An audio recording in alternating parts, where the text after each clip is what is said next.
Hello, Pitt fans. Welcome back to the Loyal Sons Show. That's at the Loyal Sons on Twitter and Instagram, yada, yada. You know the drill by now.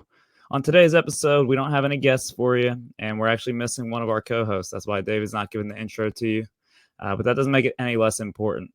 I'm Dylan. I'm joined by Squid, and this is going to be our episode where we just let our hearts out, pour our hearts out to the Pitt basketball team, the 2022-2023 Pitt Panthers, and just kind of take a little trip down memory lane of these past few months, talk about a little bit about the tournament run, a little bit about the fan experience at the tournament, and then we're just going to talk through about all these seniors and some of even the returning guys, but what they've done for this program, how they've turned around Pitt basketball. So, Squid, you're back. You made the trip to Greensboro, the loyalist of Sons.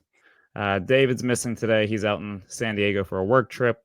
He has a prepared statement for us that we'll read off later in the episode. But, man, tell me how it was. I wanted to be there. I wish I would have came. I'll never live it down. But how was Greensboro, North Carolina? It was well worth the trip. It was a last-minute decision. We weren't sure if we were going to go because the thought of driving down on Friday, them losing, being out, and having to drive back the next morning seemed a little rough after going to Dayton and doing that exact same thing a few days earlier. But we rolled the dice, we went, and the Iowa State game delivered. It was so cool seeing your team in March Madness. I said the same thing for the playing game, just seeing the March Madness logos made it feel so different and sweet. But being there, seeing the fan bases, it was awesome. It was so stressful too. Even when we were up 22-2, it was still so stressful. Yeah, we watched that game at Mario's in Oakland. We wanted to be at least in Oakland and feel like we were part of the University of Pittsburgh for the game. This is for the Iowa State game. And yeah, there's just something about seeing your team up on the ticker, seeing, it's coming on and tipping off at 3:10, and then they had the whole debacle with the rim situation, and we're waiting, and that just makes the anticipation build even further, and the place is filling up, and then the ball gets tipped off. It's like, whoa, Pitt's playing in March Madness. And the first four was awesome. The game had me on pins and needles the entire time, but I will say there was definitely a different feeling. Now, that still counts as a tournament win. I don't care the people trying to disparage Pitt, saying they only won one tournament game. No, those are both part of the NCAA tournament. But there's definitely a little bit different of a vibe when it's a 6-11 game, when it's not a first four. Yeah, the fan experience was cool too, just because there's multiple sessions. So you see all kinds of fans, and it's even more cordial because you're not facing those fans at that time. So we sat by some Kansas State fans, and they were very nice. They were preparing for Kentucky. They ended up winning, but they were nervous. We bonded over hating West Virginia. This fan behind us said that he'll never go back to Morgantown again, and he's been to over 200 college football games, so we bonded over that. So that's the worst one. Been to 200, but that's the worst. Yeah, he said him and his wife will never go back. They were the worst, and we completely agreed. The day before that, during the Iowa State game, we were surrounded by Xavier fans, and they were so intrigued by the Diaz-Grahams and Federico. Whenever Federico checked in for the first time, the crowd erupted, and they're like, first of all, why are you cheering so much for this guy? And second of all, is his name really Federico? So there's a lot of really cool moments like that where fans are asking you questions. I think the biggest one was during the Iowa State game. Everyone asked, is Pitt a defensive juggernaut? Because we held them to without a field goal for like 10 minutes, and we're like, no, we actually kind of suck at defense. So that was another element of the trip that was awesome. Like taking on the town, Greensboro. We were there for more than a day because we won. So we had to sightsee all that. It was like 2 bowl game trips in one. So I would highly recommend it for upcoming and future tournament appearances that will most definitely happen for Pitt. Yeah, seeing some of the videos of you guys down there and some of the stories you were giving back, it just looked like a blast. I mean, every Pitt trip is, but it definitely seems like being there in March with all those different fan bases is something you can't miss. So I'm really hoping we get to experience that next year. There's some tournament games in Pittsburgh. I doubt they'd place them here, but I want to make the trip next year when we absolutely make our return to March. So before we get into anything deeper about the entire season, I want to talk a little bit more about these two tournament games. Everyone watched them, and we can give 3-4 minutes on the Iowa State game just because there's a lot to unpack, but everything that can be said has been said about that game. But just pretty unbelievable start and overall vibe to that game. You have a Pitt team who's been struggling all year, gives up 41 points, and starts the game on a 22-2 offensive run. Like, what was the gym like? What was the arena like? And how were you taking that in? Because I know for us, we just really couldn't comprehend it. I was the same way. The nerves kicked in as we were walking to the stadium. I'm like, this is do or die. This is March Madness. This is real. And I was nervous, and the crowd was going crazy because Pitt was scoring like every possession, like getting to the foul line, hitting threes, and they were playing maybe the best offensive basketball for that stretch of the season. And I didn't feel comfortable because we were up like probably 16-2, 17-2, something like that. And I knew Iowa State was going to storm back. But once it got to 20-2, I was like, oh my God, there's no way they can come back from this, right? But they made it interesting. I mean, the Pitt fan in my heart knew that they weren't just going to boat race them the entire game, but part of me was like, what if they just beat this team by 40 points? Like, how badass would that be to just stomp this team by 40? Yeah.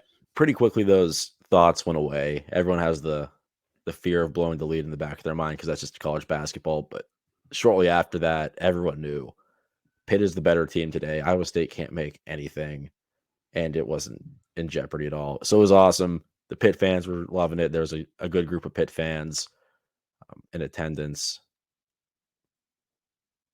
So that game will be one to remember. Just watching the clock run out, it was great. It was so satisfying.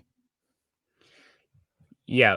Were Xavier fans rooting for Pitt? Were they rooting for Iowa State? Who'd they want to play? It's funny. I didn't realize this at the time because there was a row full of Xavier fans in front of us and then some scattered around. And they would always ask us questions, and they started cheering for Pitt. And I thought it was just because we were sitting there. Then I thought, like, you know what? We're the 11th seed. They probably want to face the 11th seed as opposed to the 6th seed, even though Iowa State looks pretty bad. So I don't know. I couldn't really tell. Ended up being a cool matchup. There were a lot of Xavier fans there. So that next day, or my days are mixed up, 2 days later, it was a great environment. Yeah. So you have that Iowa State game. Like we said, everyone's watched it by now. You've probably watched the highlight 3-4 times if you're like me. It was kind of the Guillermo Diaz-Graham coming out party. And then he kind of kept that rolling into the Xavier game with the monster alley-oop dunk from Nelly early in that game. Take me through that one, how that was feeling, because obviously we never went out on that big run. We actually played from behind just about the entire game. Yeah, well, we were a little worried. I know at the time we were watching Xavier almost lose to Kennesaw State. We thought this team is very beatable. Then later that night, we were actually hanging out with a bunch of the Pitt beat guys down in Greensboro covering the game. So we were chatting up with them, and I think we all came to the realization that both of those teams we played prior, Mississippi State, Iowa State, pretty bad offensive teams. I mean, atrocious shooting by both teams. So we came to the realization that we're going to be facing a much better offensive team. So we kind of expected the first half. We knew Pitt would have to play well to stay in it, and they couldn't afford to have a bad game and still win. Like, we didn't play that great against Mississippi State, but we won. You can't do that against a team like Xavier, especially if they're on and making all the threes they had in the first half seem like they didn't miss. Yeah, I mean, Kunkel goes 5 for 5 in the first half. Nunge gave them a lot of issues down low. I thought the Xavier team looked really, really good. Capel said it in his post-game presser. They just really couldn't disrupt them offensively, especially in the first half. You know, Pitt kind of locked in near the end of the game, made it interesting, getting some stops. I think Xavier went a good 3.5, 4 minutes without scoring. But in that first half, it was kind of one of those situations where they were feeling it. We weren't creating any type of turnovers. And then they shot the lights out. So watching that game, it was pretty brutal watching those shots go in, and you start to get that sinking feeling in your gut, like this might be the end of the run here. Um, You could feel the especially, tide shifting in the arena. There were a lot of Xavier fans there. A lot of Xavier fans, probably more than Pitt. Um, and it was just that one run where they really extended the lead from like 6-8 to like 16. It was this one big play after another, after another, after another, and you could feel the air kind of get sucked out of the Pitt side. And looks like the team kind of forced the issue a little bit, taking tough shots and really a lot of rushing. mid-range jumpers, a lot of Yeah. long twos. I felt like for me, it felt like Pitt was getting a lot of good looks that they weren't making, and I mean, that's when you're 11 seed playing a 3, you got to make the good looks, and you probably have to make some tough ones, and they weren't really falling. But the answer was on the defensive end. They just couldn't get any stops from Xavier in the first half. But then they battled back like this Pitt team has all year. They started to make it interesting, but it was just every time that we needed one more shot to fall, we needed one more stop, felt like we couldn't get it. I thought we might luck into something, some crazy March antics when Desmond Claude for Xavier was missing free throws, and it was like, wow, can we just foul this guy into a win here? Mhm. I Obviously, the think big play. Go ahead. I would say the Mark shenanigans would have been that second Blake Hinson 3 in the second half. That was like a step back onto the logo. I mean, if he made that and he has 6 quick ones, I feel like the pressure's on Xavier. Like, we can't let this guy get hot. I think it could have turned into a Blake Hinson like hero moment where he just goes off for like 12 in the last 4 minutes and Pitt comes back and forces OT or wins. But that one didn't fall. And then there was like I don't know if it was Greg Elliott or Nelly Cummings. They had a pretty good look to get it to single digits. It just didn't happen. Yeah, there was a couple of those. The Hinson one, the second one that went halfway down and popped out. Everyone just started audibly laughing. Like that, if that was going to go in, then we were just going to win the game. Mm-hmm. And I think I said I wouldn't mind next year just seeing the offense just be Blake Hinson just coming off high ball screens and pulling from like 40 feet, like just a Damian Lillard style Yeah, it's a offense. crazy thing.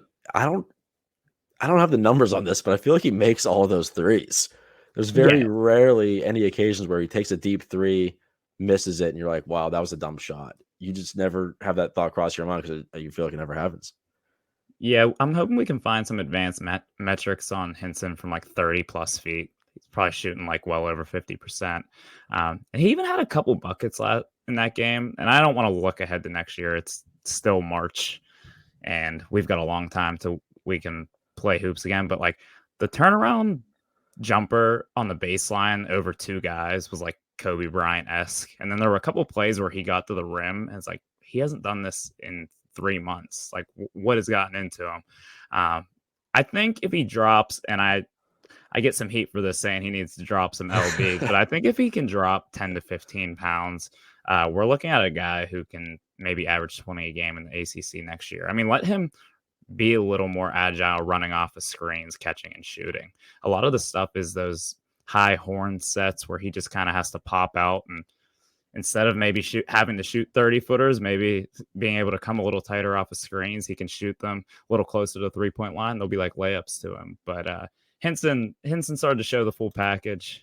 Clearly wasn't enough down the stretch, but just the game hurt. I mean, my heart was broken, but I will say this was the most I've seen Pitt fans really be able to just see like the perspective of things and come together and be reasonable after a Pitt loss, especially a season-ending loss. Like you always have a few assholes who have to come out and be like, "Oh, Capel blew it. Capel didn't coach them up. Outcoached by Sean Miller." But like, there really wasn't even much of that. I know. I saw some of the stuff on Twitter when I would check my phone. You'd see some stuff like, oh, this guy can't do anything. This guy's missing every shot. They can't defend this guy.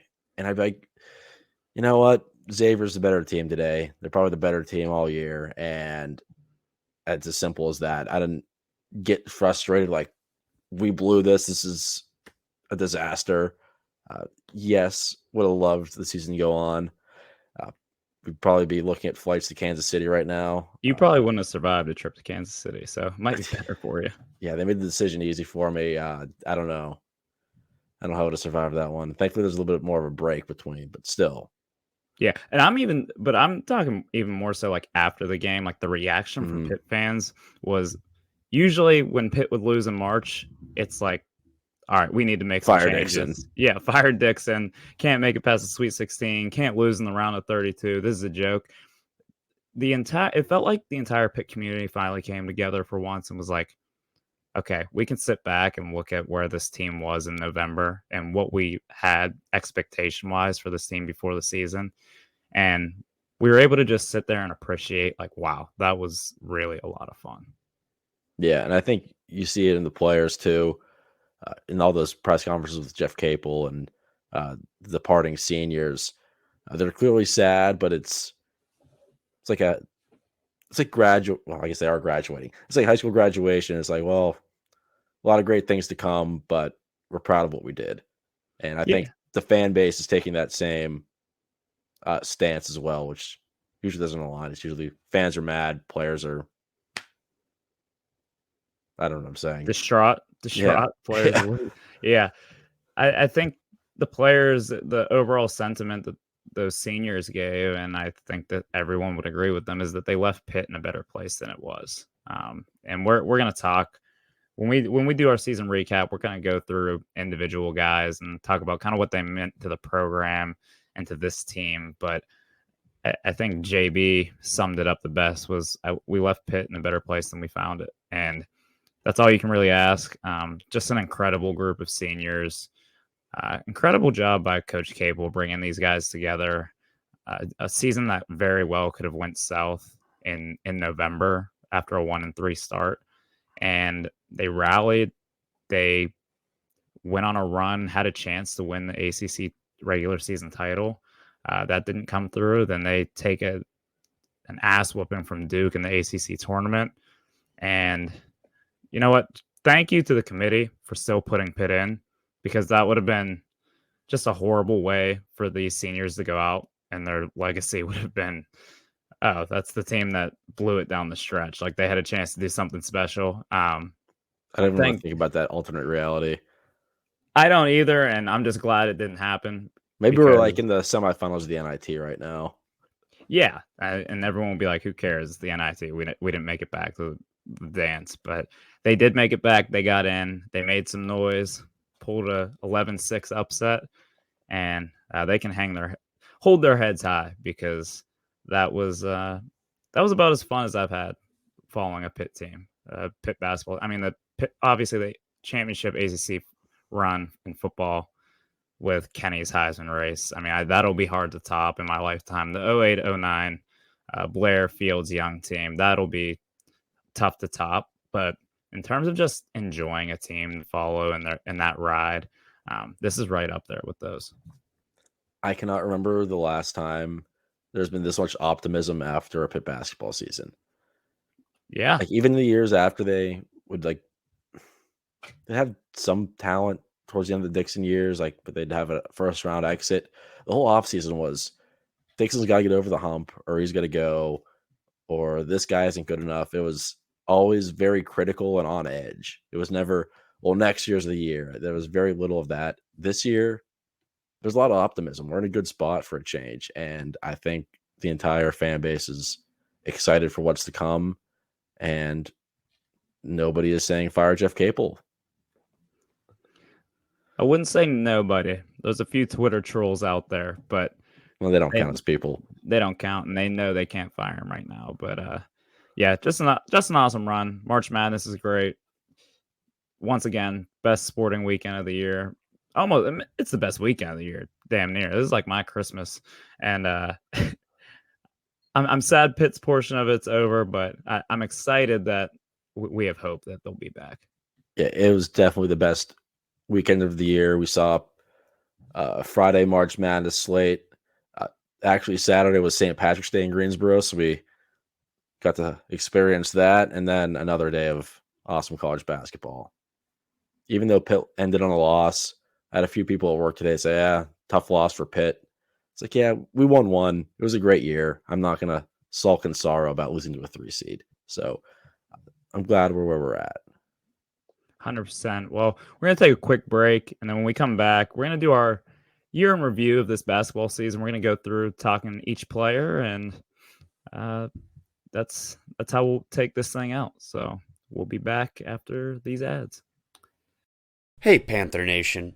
Have you ever crashed your spin scooter going down Cardiac Hill? Or wiped out on an icy sidewalk in South Oakland?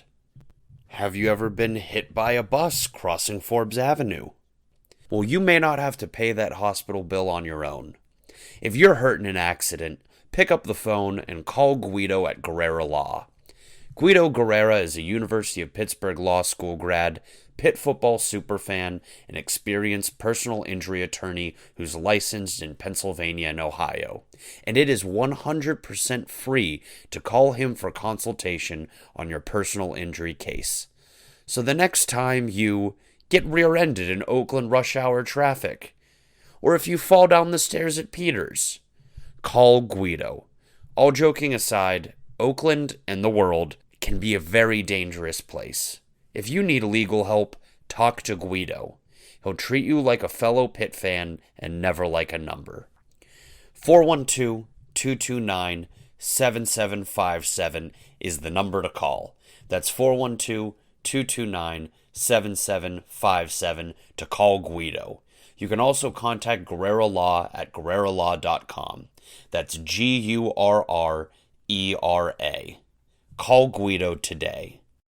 This segment is brought to you by Roback. There's only one way to describe Roback, and it's best fit, best feel. Their performance polos are hands down the best polos out there. Not only do they have the coolest designs, but also breathable and moisture wicking. I'm rocking a quarter zip right now. Definition of versatile. You can wear them to the office, to the gym, on the links. Golf season's coming up, so go get you one. The hoodies, comfiest thing ever. Squid got one on right now. These, I can't even describe how comfortable it is. They gave us 3 pieces of clothing, the polo, the quarter zip, and the hoodie, and they are, in no particular order, the 3 comfiest, nicest things I own officially. So, yeah, I can't take it off. It's so good for laying down. It's so good for running and moving around in, if that's like a thing that you do. So everything. It's good for anything, whether you're laying around being fat or if you're out running around. I went for a jog today in this, and it was perfect. So if you want some Roback, trust me, you do. Use the code LoyalSons on Roback.com for 20% off your first order. That's spelled RHOBACK.com. That's 20% off all polos, Q-zips, hoodies, and tees with the code LoyalSons. And if it's not your first time, just make a new email address. Yep, that's first-time orders only for the 20% discount. Now, to recap this magical 2022-2023 basketball season, we're just going to go through each of the guys who played meaningful minutes for the Panthers, talk a little bit about what they meant to the program, what they meant to the team, and just talk about maybe some of our favorite moments with these guys. So, without further ado, wait. David does have his statement that he wanted us to read. I'll read that now. We'll get this out of the way. For you listeners who may have skipped the beginning of the pod, David's away on work, but he does have a heartfelt message that he wants us to give off to all the fans and to the basketball team. David's statement. Due to work-related travel to San Diego, suck it, nerds, I will unfortunately have to sit out this taping of the Loyal Sun show, but the show must go on. I just ask that my esteemed co-host, holy shit, is this baby going to stop crying? Seriously, please control your child. There's 100 other people on this flight. Aren't these AirPods supposed to be noise canceling? Anyway, I'd like the following message to be passed along. I'm so proud of this fucking football team. Am I a little upset that we didn't take advantage of their early foul issues in the first half? Maybe. Was I ready to peel off my own skin when we tried to contested mid-range jumper our way back into the game down 16? Very much so, yes. But that doesn't matter anymore. What this group of guys did was special. I'm so happy to feel something in March again, even if that feeling is intense sadness. Hail to Pitt, Hail to Jeff Capel. Hail to the Canary Islands. Anyway, I can see the Pacific Ocean looming larger on the horizon. Hope you guys enjoy the overcast, you dinks. Thanks, David. That's pleasant. Needed that last part. Yeah. He's a jackass. Well, now that we have that out of the way, without further ado, let's just get into our review. Let's kick it off with Jamarius Burton. I would say JB, the first team All ACC honoree, was, I'll say, there's no player more vital to the revival of the program, the Pitt basketball program. He was here last year in an absolute dumpster fire, and he stuck through it. He wanted to be a leader from day one. That was very obvious. Even when some of those guys last year, some of his teammates wouldn't really take that leadership and do anything with it. And you could see it with this team. Those guys looked to JB. He was a huge catalyst for this team in every situation, and just a great face of the program, represented the program in just an awesome way. You could tell that he was a leader on a mission. I think last year pissed him off, and he was going to let his last ride in college basketball at Pitt come to an end, sadly, or go out with a whimper. So you can see throughout the year, anytime they needed a guy to take control, take charge, he was the one who would initiate that, and everyone would follow. I know some people were upset about some of his missed shots in the final game, but he was playing the way Jamarius Burton did, aggressively. He demanded the ball whenever we needed a bucket to be made. Yeah, those didn't fall on Sunday, but they did so many times earlier in the year. So wouldn't be there without JB. Glad to have him stick around and be the guy that Pitt needed.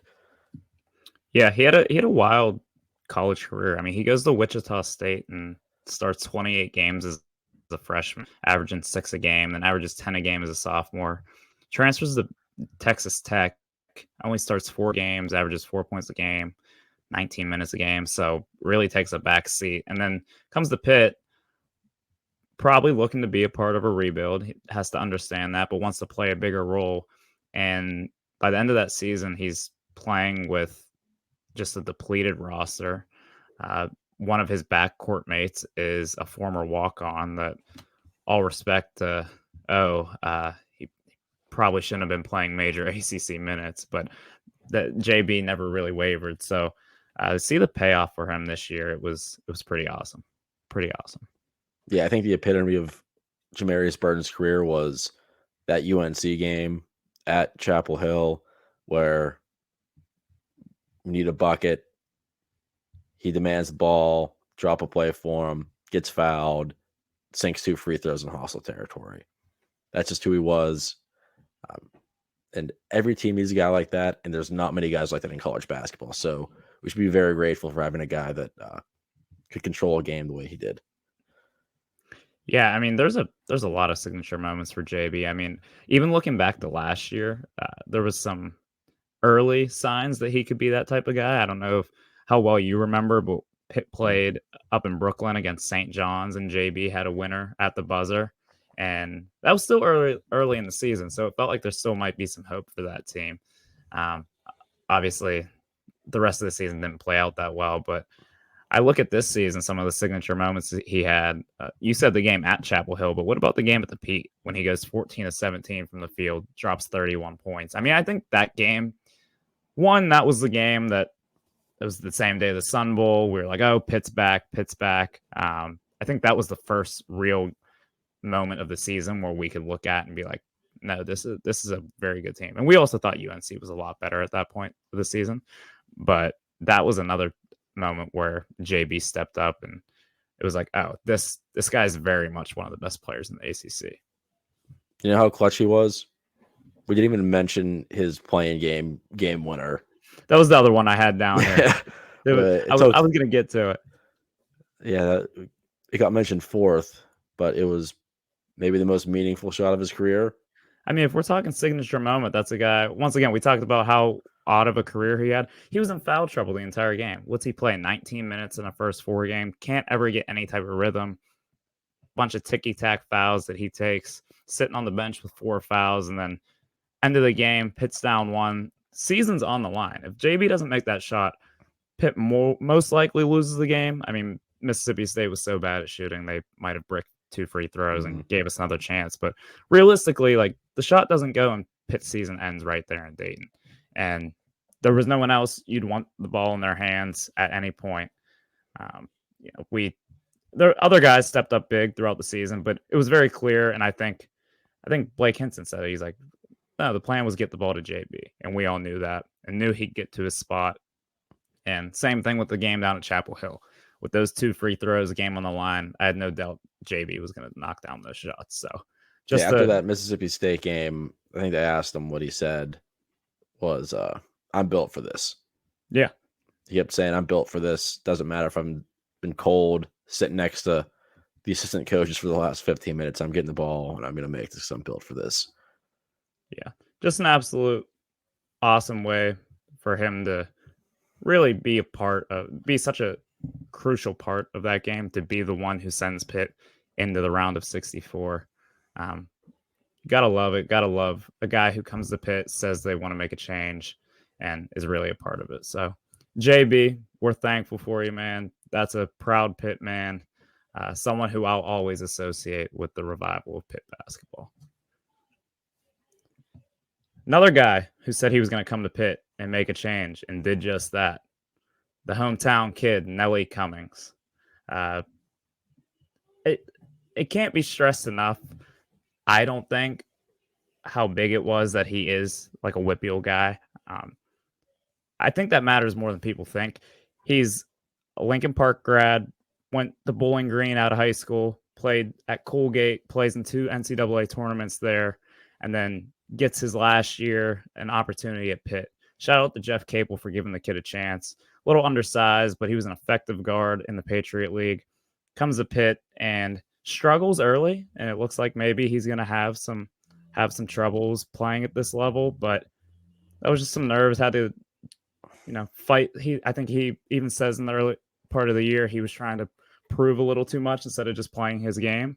And now, some of these local kids, Pittsburgh has a lot of high-level high school basketball players right now, including his younger brother who's committed to Pitt, but a lot of high-level high school basketball being played in Western PA right now, and they can look at a kid like Nelly Cummings and be like, he's from here, and he was part of something special at the University of Pittsburgh.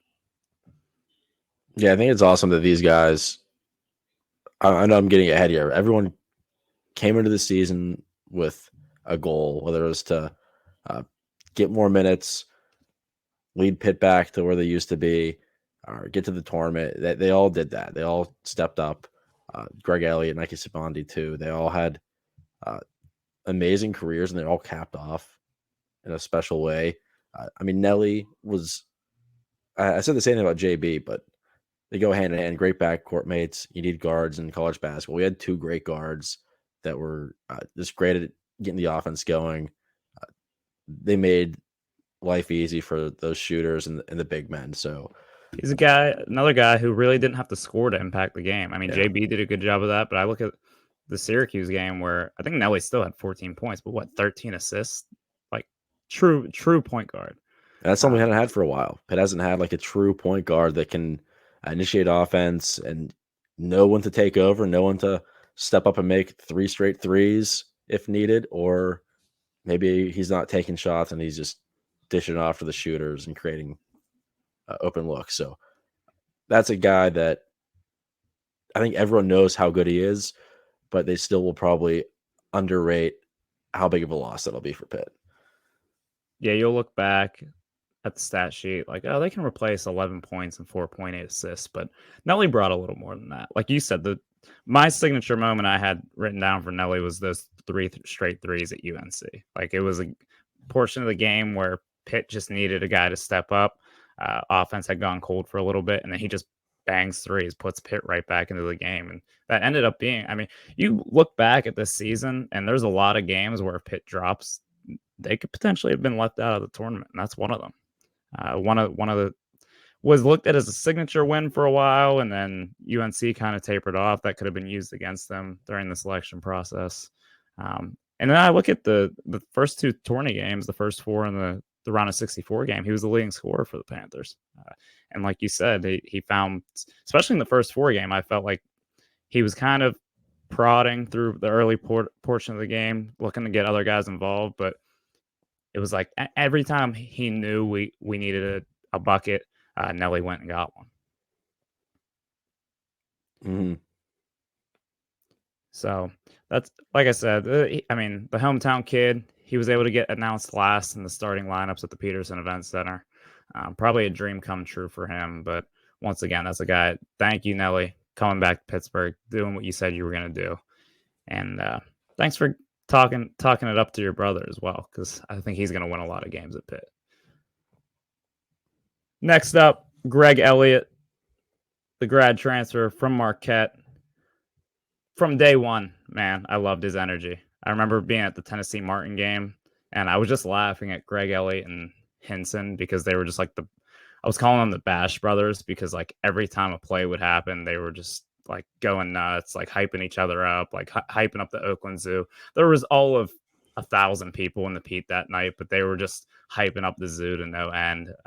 Yeah, I thought Greg Elliott was going to jump on the scorer's table after they went up like 15 on Tennessee Martin. Yeah, it was awesome. And you could tell that energy was contagious, and no one hyped up their teammates like Greg Elliott did. I remember early in the year, whenever the season looked bleak, I was like, man, we're going to waste a great spot-up shooter in a season that won't mean anything. I remember this. Greg I remember Elliott. this conversation. Because every year recently, Pitt hasn't had a great shooter, and there's been a couple of years where we thought, man, if we had a 3-point specialist, this team would really be tough to deal with. And then we got one in Greg Elliott, and I thought we were going to let a season go to waste again. I was like, man, if we had this guy this year, we'd be tough. Turns out this team is good, and they were tough. Every team needs a Greg Elliott. He did a lot. He was a great rebounder. I feel like there are a lot of games this year where I would check the box score. I'm like, Greg Elliott got 7 rebounds. So a great team player. Look at the game against Iowa State. He finishes with 10 and 8, 10 points, 8 rebounds. Like, this guy's 6'3". This isn't a 6'6" wing getting you 10 rebounds here and there. Like, no, he's 6'3", and that's just a dude who wanted to win. Mm-hmm. Yeah, some games wasn't his night. Next game he'd bounce back and get a quick 12 in the first half, all from threes, and a lot of 4-point plays too, which is sweet. Yeah. This is probably the most 4-point plays in Pitt men's basketball history. I think this season is by far number 1. Yeah, Greg Elliott seems to get them in the flow of the game. Just, I think teams have to close out on him really hard, and maybe he does have a little bit of a forward fall with his jump shot. Blake Hinson hunts them out like no other, like almost egregiously hunts out 4-point plays. But yeah, I mean, Greg shoots 41.6% from 3 this year, 87% from the free throw line, 10.4 points, 4 rebounds a game. I'm looking at this, and it's like Greg Elliott we're like, oh, he's our shooter. Like, but this is like ideal production from a role player. I know every year in the offseason, I think every team on their wish list is, we need a corner 3 specialist. This guy can be out there on the wing. You can toss it to him. He'll knock down the threes when he's open. And you think there's so many guys like that. There are a lot of guys who can do that sometimes, but not consistently throughout a season.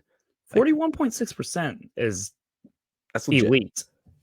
Elite in college basketball. Yeah, so everyone will say in this offseason, we need another Greg Elliott. Just go find another Greg Elliott. I don't know if it's that easy. He was a good dude. He was a good dude to have in the program and on the floor. Yeah, on and off the floor, definitely a plus. He was a guy who wasn't afraid to mix it up a little, which I think you need. I look at a guy like JB. He was more even-keeled, level-headed. He got intense at times, but Greg Elliott was constant, chirping at the other team, getting into it, not afraid. Like we said, getting 8 rebounds in a tournament game at 6'3", not afraid to mix it up. I'll miss his celebrations after threes, whether it's the 3 fingers low on the ground, the arrows into the stands, or literally just turning and dapping up someone in the first row of the Pete. Greg Elliott, just an awesome Pitt Panther, and another guy that these are the type of guys that Capel needs to be able to find in the portal. Not even just, I mean, yes, great shooters, guys who can play bigger than their height, but guys who their teammates love to be around and want to be around, and guys who are going to lift up their teammates. Next is another guy, another transfer. I mean, all these guys are transfers. Who am I kidding? But guy who's been here for 3 years now, but this is the first year we really got to see what he had, and that's Nike Sabandi, the ACC Sixth Man of the Year. Started the year a little slow, coming off an ACL injury. We've apologized about some remarks we had about him early in the season, but he's a guy who transferred from Miami of Ohio. Coach over there challenged his transfer, or didn't really release his transfer, however that worked. NCAA screwed him over by not letting him play till halfway through the season. And then last year, poor kid tears his ACL and has to rehab back for one last go at it. And after all that, he kind of turned into exactly what we were hoping he would. Yeah, Nike Sabandi ended his career with over 1,800 points. That is so impressive. I don't care what level you're at. I know he was at Miami of Ohio for a few, then Pitt at a few. He was a true scorer, a really good scorer, and it was just what we needed off the bench. We had like the calm, cool, and collected Nelly Cummings. He'd come off. Maybe Pitt was going in a cold spell, and Jeff Capel warms up Nike in the bullpen, says, get out there and fire away. And a lot of games, Nike kept us afloat when no one else was making buckets, and it was just instant offense. I think we said this after every game down the stretch in our podcast. It's like, oh, yeah, there was that one stretch where Nike went off for a quick 6, and we took the lead right after that. It was every game. Big boost off the bench because he was literally our only bench player. Yeah, I mean, how much of this season did we play with pretty much 6 guys? Twins might give us some minutes here and there. Santos might give us some, but I mean, he was the 6th man and really in title only. They played about 23 minutes a game for the Pitt, and that number is a little lower because early in the season he struggled to get on the floor because of those early season struggles. But yeah, he was a guy who, even you look at some of the big moments that he had, not just scoring the ball, but he was actually the defender on both Appleby and Caleb Love's missed threes, like in the Wake Forest and North Carolina games, respectively. And that just kind of showed you the trust that Coach Capel had in him, was that, yeah, this guy's our best athlete. We're going to put him on the ball handler, and they're going to have to make a play over him. My favorite thing about Nike was being at games, and he'd get a long rebound and just put his head down and push it up the floor and need a lot of, no, pull it out. Stop. It's a 1-on-3. And then he would just somehow weave his way through defenders and get to the rim and finish. Yeah, or even just like blow by guys. It's like, oh, they're going to cut him off. They never got there. It's like when you have a burner on a football field, like a Izzy Abanikanda type, where it's like guys try to take angles and they just outrun the angles. Basketball courts are a lot smaller. To be able to beat out angles on a basketball court, pretty crazy. I think in a different life, Nike Sabandi might be an all-pro NFL wide receiver. But I'm glad he played shooting guard for the Pitt Panthers. Signature moment for him that I put down here, there's a few, but I think the best that sums up Nike Sabandi is the Louisville game where he misses a fast break windmill dunk. And then we get the rebound. He just sprints out to the corner and buries a 3. It's like, you're going to get some bad with Nike, but you take the good with the bad, take it for what it's worth. And most of the time you're going to get some points out of it. Yeah, I wish he had one of those posters. I know we tried to posterize a lot of guys when we get fouled that wouldn't go down. So there could have been a really sweet, like Julius Page-esque poster in his career, but that didn't fall. He did get one big one, though, against Syracuse. It's now our profile picture where he's hanging on the rim. And when the Pete was absolutely rocking, he made it rock even more, if that was even possible. Just a guy that could ignite the Pete. Yeah, realistically, that's probably his signature moment, but I think the missed windmill into a three is one of my all-time favorite plays I've seen in person. The comedic effect of it was unmatched. And then the last senior we've got on the list, last but certainly not least, but he was usually the last to check into the game. Aiden Fish. What can we really say? Program guy. Very clear that he was a real part of their success. He wasn't just another walk-on. His bucket against Syracuse, I felt like encapsulated what was so great about this team was that like the team was more happy that Aiden Fish scored than they were that they won that game. And I mean, that's his signature moment, obviously. Well, either that or his appearance on the Loyal Sun show. Yeah, it's a toss-up. Well, we might throw a poll out there. I think it was sweet just seeing him get tackled by Blake Hinson and dogpiled on. It was that moment where I'm like, this team is not just another good team. They love each other. Yeah. I think you heard that a lot in the press conferences to end the season. Blake Hinson said this team changed his life. And that doesn't happen if you have just 2 or 3 good players. You need a lot of good players and a lot of great personalities off the court. So it was awesome seeing the guys get hyped for him, tell them fire away when you get out there and feed him the ball. Shout out to the fish tank at the Pete. It was great that there were so many fish washes this year because of how good the team was. Yeah, just an awesome story, and watching him give a post-game interview, teary-eyed, crying, but just being proud of what he did. Kind of lived a dream for a lot of young Pitt fans in the area, but earned it. It wasn't something that was given to him. Came in as a manager, walks on, then gets that scholarship in his last year at Pitt. So shout out to Coach Cable for taking a chance on a guy.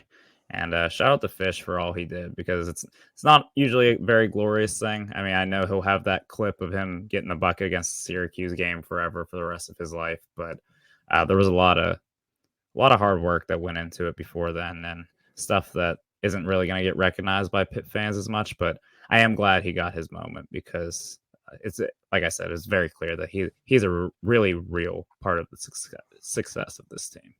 So salute to Aiden Fish, and salute to all those seniors that we just talked about. We could go on for hours and hours, but seriously, just a group that has kind of changed the trajectory of Pitt basketball. And part of that trajectory, some of these guys coming back. So I do want to talk a little bit about those guys. We don't have to go on the same, goodbye tour that we just did for each of those guys, but let's look at some of these guys who are returning, the guys who played real minutes for Pitt this year. And we have to start with Blake Hinson, because his team's leading scorer, definitely the biggest piece of the puzzle coming back. And another guy who it's like, he might be the biggest reason why this team was so fun to watch this year. Did you have any expectations for Blake Hinson this year? Or what were your expectations for Blake Hinson this year? So before the season started, like before there was anything, I don't know. It felt like Blake Hinson was kind of an afterthought to people. It was like, all right, we need Hughley to be healthy, which sounds insane now. We need Hughley to be healthy. Jamarius Burton was an okay guard last year. We think he'll be a part of it. Nelly will be good. Blake Hinson will just be, he'll be like a 5th starter. That's kind of what I felt like, 4th or 5th starter for this team. And then that was my reaction too. I think whenever I found out that Blake Hinson was the starter, I don't know if it was in a scrimmage at some point or maybe some reporters watched practice and they're like, Blake Hinson's playing the stretch 4. I'm like, oh, all right, it's pretty cool. And I had no clue what to expect, but pretty early on, he went off. What do you have? 28 points in the first half of the Edinburgh exhibition. Yeah, it's pretty clear that Blake Hinson will be a fan favorite for a lot of reasons. And it was just the heat check guy is a guy that every team needs. And he was that and a lot more. I'm so glad he's coming back. I think there were so many fans that joined halfway through the season whenever they realized Pitt was good, and they're like, "Wait, this Hinson guy has one more year." Yeah, I'm still hearing it from people. Oh, we get Hinson again? Are you kidding me? Yeah, the first game against Tennessee Martin, I think our first reaction, we both were like, he's a lot bigger than I thought he was. Yeah. And we weren't talking height. Yeah, he's a big boy, and I think that's part of what makes him so endearing. And he had 27 and 13 against Tennessee Martin. And then halfway, like by the end of the year, it was like, oh, this all he does is shoot threes. And then we saw this other little version of Blake Hinson in the Xavier game. It's like, I don't think we've even scratched the surface of what Blake Hinson can be at Pitt. And he's the best interview on the team. And that's a team with a lot of good interviews. But yeah, seeing him after the game talk about how this team, this group changed his life, man, it's like every one of these guys, I'm like, I feel like a personal connection with him. But like this guy, this is just a guy who you can root for. Was out of college basketball for 2 years, and like we said, he was the most fun. I mean, those deep bombs that he would shoot just became a staple of the team. Like that, when Blake hit a big deep three, it was like, oh, Pitt's gonna start rolling now. If the NCAA institutes a 4-point line next year, I think Pitt will make the Final Four because of Blake Hinson. He will win the Wooden Award. He will be unstoppable. Yeah, nothing gets me going like a deep Blake Hinson three. Signature moment. I mean, it's got to be that deep three against Mississippi State, right? There's so many. I love the ones. I mean, it can't be, but like I almost feel like the one against Miami almost has to be. Obviously, if it goes in, it is. But like, even I still watch that play, and I'm like, I can't believe he was running to his right, fading away, and he puts a shot on the rim that looks like it very well could have gone in. The deep threes will be what sticks with me the most, but it was so long ago, and there were so many crazy things that happened since. I almost forgot that he hit 8 threes in a game. That Wake Forest game, whenever everything was falling, that was something I have never seen before from a Pitt Panther player. We've had some great shooters, but nobody went off for 8 in a game. I think that's just the kind of guy he is. It's like if he sees one go in, look out. They're going up. Yeah, and he does have a lot of no, yes 3-pointers, but at this point, any Hinson 3 that goes up, I'm like, yeah, that's a good shot. It doesn't matter where it's at, how far, how much time's on the shot clock. If we can get Hinson a shot up from 3, it's a good look. So yeah, super excited to have him back. Super excited that he decided to continue his career with Pitt, and can't wait to see where he goes from here. Another one of those other guys, Federico, however we want to say it there. 2 times. Name so nice you say it twice. Originally became endearing because he had a funny name, and then also just became the most improved player on the team. Also just at one point of the ACC schedule was literally just a force. I don't know how he was so good. I think Pitt had so many swings and misses at big men in the portal recently that I assumed this guy from a random JUCO I never heard of would be maybe a bench body. And now First we're talking was Peace Olegamo or whatever his name was. Yeah. I mean, Alonzo Nelson Adodo, whatever the heck that guy's name was. I'm like, yeah, whoever Pickett's in the portal as a big man, probably just going to stink. I mean, we heard he was going to be a practice body at one point. Mm-hmm. And now we're saying he was snubbed from all ACC defensive team or all defensive player of the year in the ACC. Yeah, and I think his impact kind of became just as recognizable when he wasn't available. I mean, if you would have said back in November, like, Fetty's going to miss some time being hurt, he'd have been like, okay. And then when we found out Pitt wasn't going to play, or when we found out Fetty wasn't going to play in that first 4 game, like, that was a legitimate concern. It's like, what are we going to do now? How are we going to handle the bigs down there? And shout out to Guillermo. Like, he did an amazing job with the little bit of experience he's had and the little bit of weight he has on his body. But Fetty, just an absolute game changer for Pitt this year. If Pitt doesn't have a guy to step up in that place when Hughley takes the leave of absence, I don't really know where this season goes if we don't have a guy down there to, one, clean things up defensively, be super effective defensively, and two, be that role guy. Made teams respect their pick and roll. It wasn't just like you could leave Fetty to do whatever on the other end. Like if JB or Nelly are throwing the ball at the rim, Fetty was going to go get it and put it in. So just an awesome year for him, and another awesome pickup by Capel and the staff. I think that was a Jason Capel special, the Federico recruitment. I remember early in the season, whenever Hughley came back and was healthy and available, he had a few bad games, and there were some fans that were saying start Federico instead of John Hughley. And I'll admit, I was someone who was like, pump the brakes, give John like a few more games to figure it out, get his feet underneath him. And then maybe after 2 more games, I was like, maybe this Federico guy's nice. Maybe we should start him. Yeah. And the rest is history. I don't know how we ended up here, but I'm glad that we did. Yeah, it's got to the point where the Hughley transfer was like, at this point, I'm like, yeah, I mean, Hughley might have just been worried that he wasn't going to play very much because Federico and the Diaz-Grahams have showed so much promise. So Fetty, another awesome piece of the puzzle.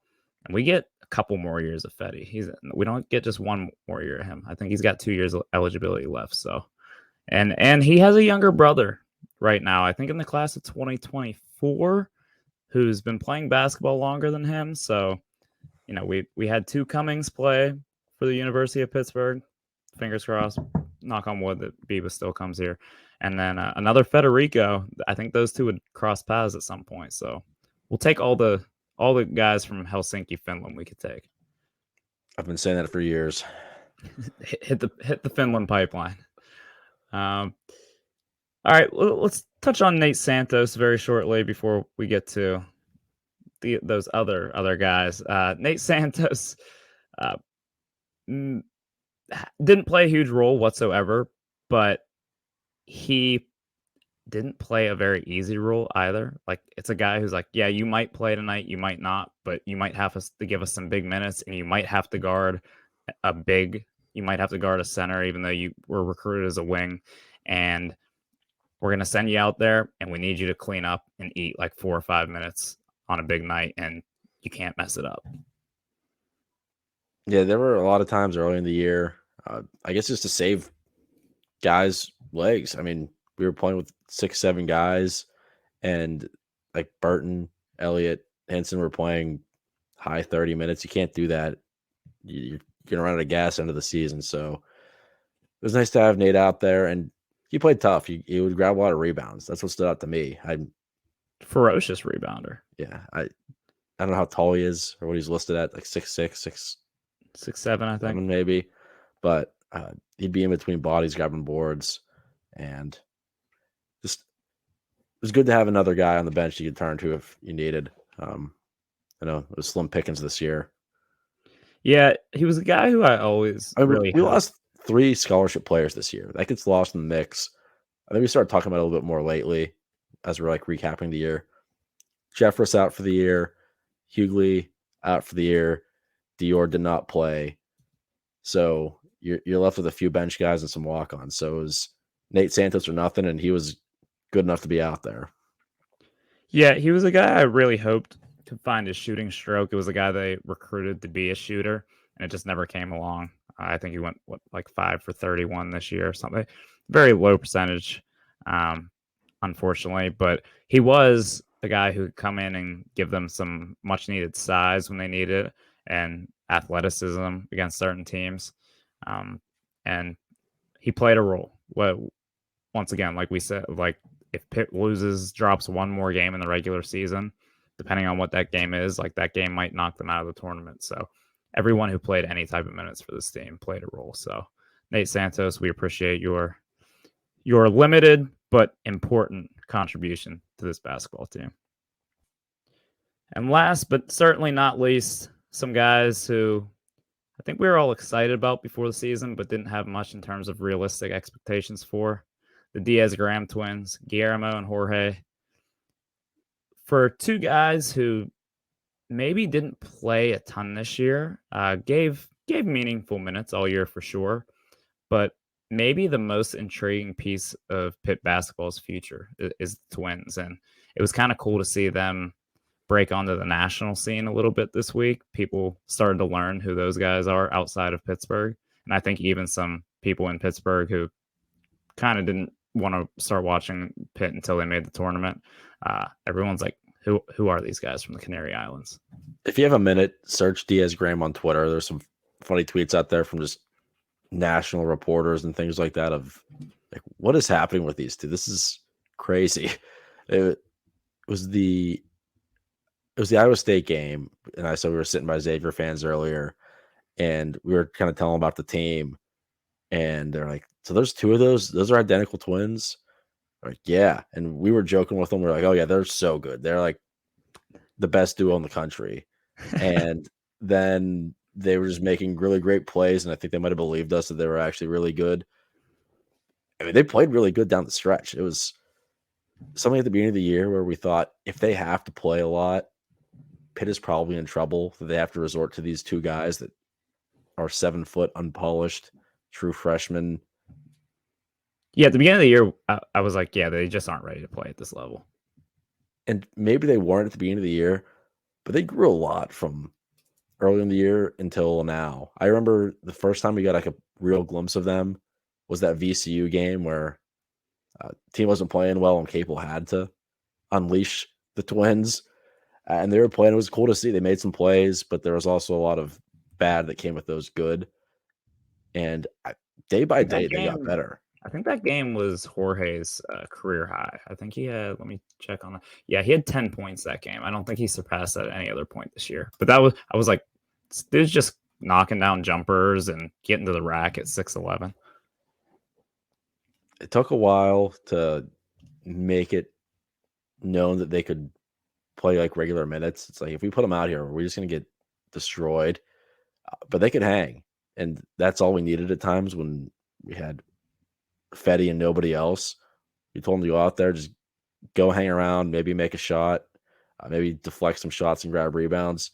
And by the end of it, we're talking about how bright their futures are and how they might be real impact players as sophomores.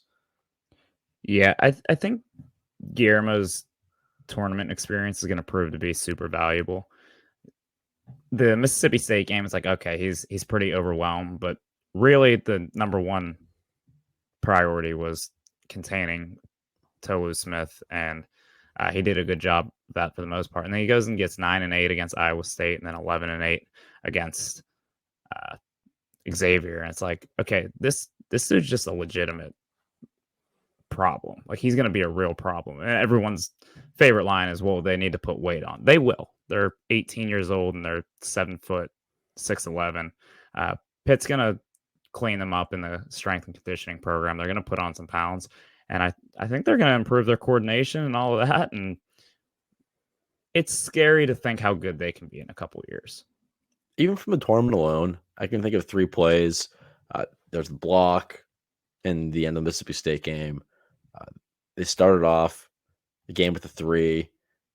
There was the steal that went coast to coast against Xavier, and that one alley-oop to the Xavier game. I don't care who you are. That's impressive in college. What about the pick and these roll are true freshmen with Jorge and Guillermo? Oh, brother. Oh, brother. One of the best calls of the tournament so far. Yeah, so many flashes, and those flashes are going to turn into consistent plays. And like I said, I think it's probably the most exciting piece of Pitt's future is, like, what could those two turn into? The sky's the limit with those two, literally. Sky's the limit with the Twin Towers.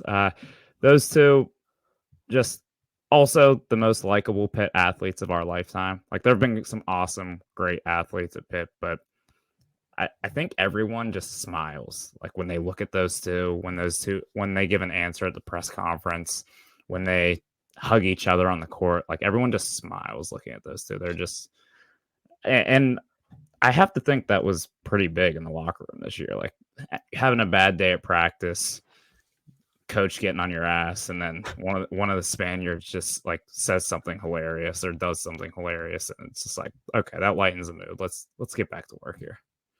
I think the signature moments are pretty obvious. Probably the game-saving block and the pick and roll dunk. I've got a different one. It was the UT Martin game whenever they had back-to-back blocks and did the Mutombo finger wag, Oh then yeah, got teed up. yeah, that was. I'll never forget that. I was laughing out loud. I've never laughed harder in the Peterson event center than that moment. Yeah, that was all time, and I feel like Capel, like he was probably had to like give them the standard coach chew you out after you get a T, but he was definitely just like telling his assistants like that was the funniest thing I've ever seen. Yeah. Covering his face in the press conference. Yeah, they're awesome. I can't wait to see more of them. I'm so excited.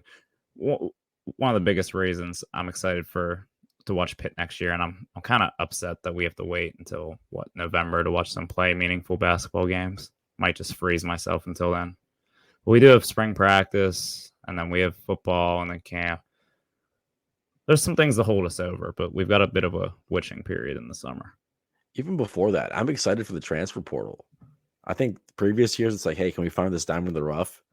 Now Jeff Capel can say, come play with these 2 7-foot-tall skilled twins, Blake Hinson, and this center that can catch oops, Federico. They got a great foundation of guys coming back. We just made the tournament. So Pitt stock is as high as it's been in a long time. So I'm really excited to see what talent Jeff Capel can bring in to go along with the really, really impressive recruiting class. So there's a lot to shape the roster around. Yeah, there's a ton there. Jeff Capel's done an amazing job. The difference in the overall just feeling and future of the program from March 2022 to March 2023 is absurd.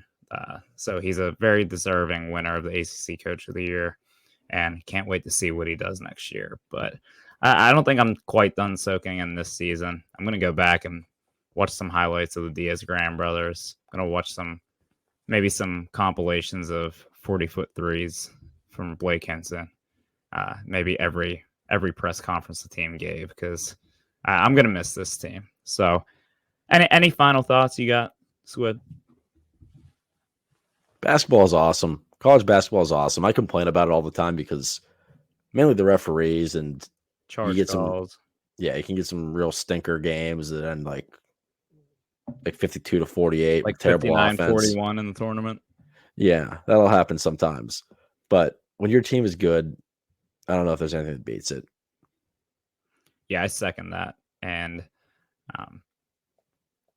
I think I didn't care about college basketball for the past 7 years while Pitt wasn't any good. I mean, I watched college basketball a lot. I'm a basketball junkie.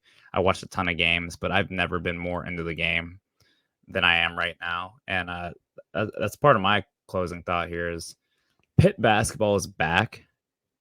And that doesn't mean that we're going to be the juggernaut of the early 2000s.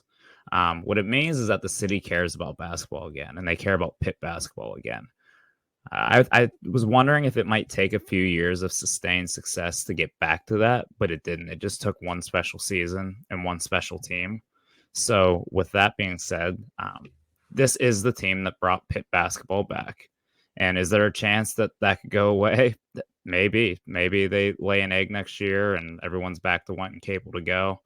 But I'm not thinking about that right now, because what I do know right now is that Pittsburgh and Pitt fans care about the basketball team again. They're excited about the basketball team again. And that's very important for the university. That's very important for this city and the basketball culture in this city. And it's very important for my personal well-being that this basketball team is good. Although I don't know that I was healthier, because my blood pressure was through the roof every single game, but my mental well-being, it relies on this team being good. So Thank you, Pitt. Thank you for being enjoyable to watch. It's been a while. Almost forgot how good it could be. Yeah, I know we plead a lot. We say please win every episode. Please this, please that. Thank you. Thank you to Jamarius Burton, Nelly Cummings, Greg Elliott, Nike Sabandi, Aiden Fish, Blake Hinson, Fetty, Nate Santos, the Twins, Jeff Capel, Jason Capel, Jeff O'Toole, Tim O'Toole, Tio. Sorry, Tim. He might come like strangle me. Thank you, Heather Like, for sticking by this group. Thank you, Mylan Brown. I forgot him as the assistant coach. Thank you for all those people. Thank you, Pitt. It's been awesome. It was an awesome season. I'm so glad it's back. I can't wait to do it again next year. And these next few episodes, we're probably going to start talking spring practice, spring football, which is always a fun time of year. But it ain't quite March. So You don't know why it doesn't beat March? Nothing will beat March because Pitt got 2 football recruits and nobody blinked an eye. When was the last time we didn't care about a football recruit? When was the last time we didn't immediately dive into like Narduzzi's likes?